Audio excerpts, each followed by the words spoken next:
Planet Dolan.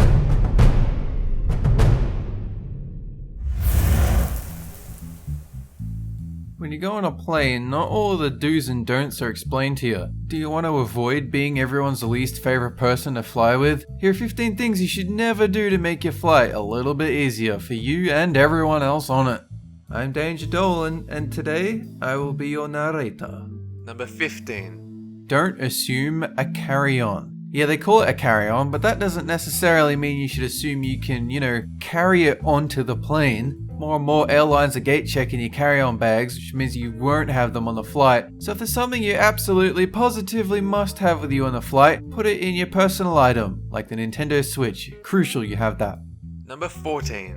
Don't overdo perfume. You're probably gonna be sharing the same air with 200 people for a few hours. And sure, you probably think your perfume smells fine. Someone else could probably stick their head in the toilet and leave it there. Just be considerate. If you must wear perfume or cologne, make it extra light. And remember to take a shower. No one wants to be sitting next to a smelly asshole. Number 13. Don't sprawl out. Listen, everyone is as uncomfortable as you are on this flight. The seat's too small. There's not enough legroom. Yeah, everything kinda sucks, but everyone is in the same boat as you, buddy. It may bring you some relief to put your feet up on the armrest in front of you, or to sprawl out on the seats next to you, but if you do that, you are literally the worst person in the world. Don't be that.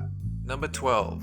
Don't ignore pre-flight safety demonstration. Commercial flights are the absolute safest way to travel. So yeah, chances are you won't need to know about the safety features, but there's always a chance. And the demonstration seriously takes like 5 minutes. It's not going to kill you to pay attention for a bit. It might kill you to not pay attention. And some flights do have some different safety protocols. Concentrate. Put down the Nintendo Switch, your crucial piece of carry-on. Number 11. Don't sit through a long flight. If you're going to be in the air for a long time, say on an intercontinental flight, that's a lot of time to stay seated. You'll likely need to use the bathroom at some point, but even if you don't, make it a point to stand up and stretch. Conditions on the plane are bad for circulation as it is, and if you stay in your seat the whole time, that's even worse. You could potentially develop harmful blood clots in your legs. Me, I always get the aisle seat. I'm always wandering around the plane.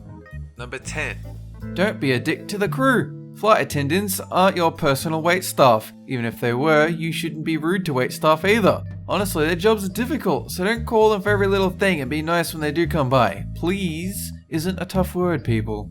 Number 9. Don't block the aisle. If you have an aisle seat, like I usually do, you might be tempted to stretch your legs into the aisle or let your stuff kind of slide out to get more legroom. If you do that, you're just asking for someone to trip over you on the way to the bathroom, or for a flight attendant to hit you with a drink cart. Stop that.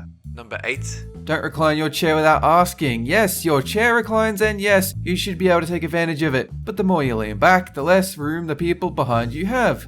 The least you can do is check with the people behind you to make sure it's okay if you recline. Number 7. Don't decline provided beverages. Airplanes are dry, awful places where you're likely to become extremely dehydrated. That's why you'll have several opportunities to grab a cup of water or juice. Even if you don't really feel like it, don't turn down a drink. Leave it in your tray table for a bit if you really don't want it, but try to drink it. The more fluids you drink while on the plane, the better you'll feel when you get off it. And nobody wants the dehydrated asshole to pass out and for the flight attendants to come by and try to resuscitate you. It's gonna ruin everyone's time. All because you wouldn't drink your fucking water.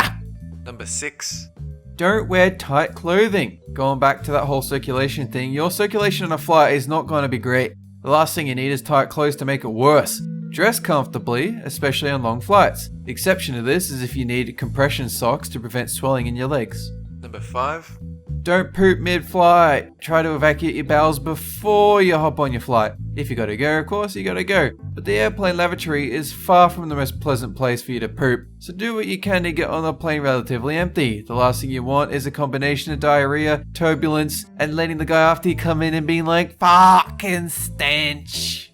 Number 4. Don't disturb your fellow passengers. Again, it's a couple hundred people smashed in a space is too small for them. They don't need any more help being uncomfortable. If there's someone on just about every flight who will play music without headphones, let an alarm go off, talk loudly or something, you don't have to stay completely still and quiet for the whole flight, but have some consideration. Before you do something, consider whether someone around you will hate you for it.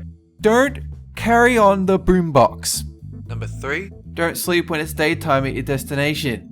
The key to avoiding jet lag is to try to sync up your schedule at your destination beforehand. That means if you're in the air and it's the middle of the day at your destination, try not to sleep. Otherwise you'll land and it will be nighttime. And then by the time you're ready to sleep again, it'll be daytime again.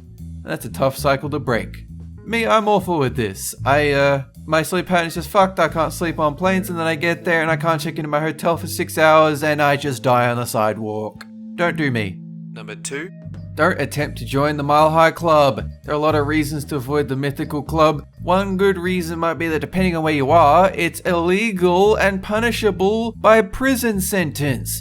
Now, many flight attendants might let it slide as long as you're discreet about it and you do it in the lavatory, but it's cramped, smelly, full of other people's germs and filthy after just a couple of hours. Why would you even want to do it there? If you're gonna do it on an airplane, get a private jet.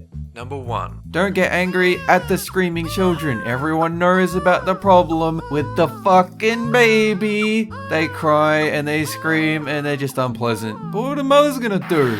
Duct tape the kid's mouth? Put him in cargo? Throw him off the plane? Mothers of young children already know you hate this. And they're sorry.